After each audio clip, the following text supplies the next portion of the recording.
है जिसके तहत अलग अलग समय पर हड़ताल की जाएगी। इस वक्त यहाँ पर बैंक कर्मचारी एसोसिएशन के समन्वयक हमारे साथ मौजूद है, शुक्ला जी। उन्हीं से जानना चाहेंगे, शुक्ला जी, क्यों ये हड़ताल की जा रही है और किस तरह का आपको रिस्पांस मिल रहा है? देश के 8 लाख से अधिक बैंक कर्मचारी अधिकारी United forum of bank union के आह्वान पर आज हड़ताल पर हैं। इस हड़ताल में 19 राष्ट्रीयकृत बैंक हैं, स्टेट बैंक ऑफ इंडिया समेत 6 एसोसिएट बैंक और निजी क्षेत्र की सारी बैंकें शामिल हैं। इसमें 8 लाख से अधिक कर्मचारी देश में, 40,000 कर्मचारी मध्य प्रदेश में। और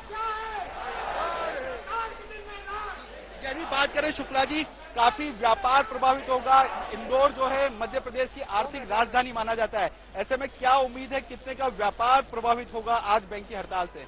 मध्य प्रदेश शासन के एसएलसीसी लेवल के जो फिगर्स हैं उनके हिसाब से 3,74,000 करोड़ का व्यापार मध्य प्रदेश में होता है, जिसमें 23% का हिस्सा केवल इंदौर शहर का होता है।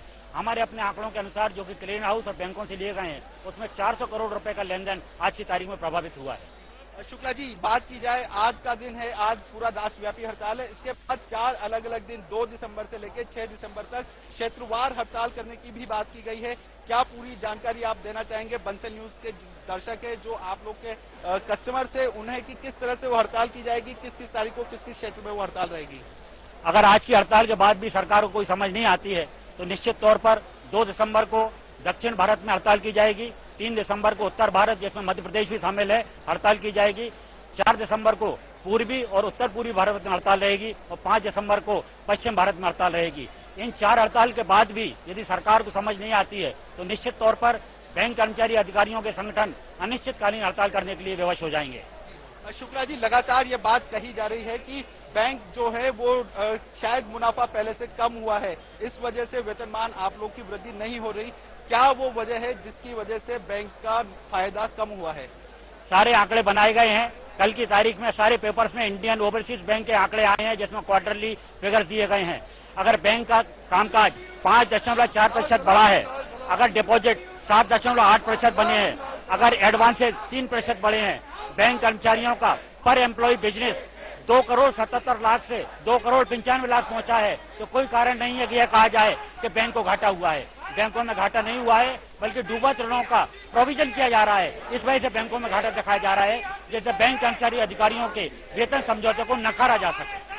तो ये तमाम वो वजह है जमशेद, जिसकी वजह से तमाम बैंक कर्मचारी हड़ताल पर गए हैं और मजबूरन ये हड़ताल करनी पड़ रही है, क्योंकि लंबे समय से बैंक कर्मचारी अपने वेतन की मांग को लेकर मांग करते आए हैं। इससे पहले भी हड़ताल की गई है, बावजूद उसके अभी तक इनकी मांगे पूरी नहीं हुई है और इसके बाद एक बार फिर क्षेत्रवार हड़ताल की स्थिति बनी हुई है। चेतावनी दी गई है कि उनकी मांगे आज की हड़ताल के बाद मान ली जाए तो हड़ताल की स्थिति निर्मित नहीं होगी, लेकिन मांगे नहीं मानी गई तो निश्चित तौर से एक बार फिर दिसंबर की शुरुआत में पूरे देश को हड़ताल का सामना करना पड़ सकता है। जमशेद, बहुत शुक्रिया आपका पुनीत। आपसे ताजा अपडेट लेते रहेंगे। पुनीत बिजवरिया हमारे संवाददाता बता रहे हैं कि आज कितना कामकाज प्रभावित होगा, कितने का लेन देन, कितने का व्यापार प्रभावित होगा।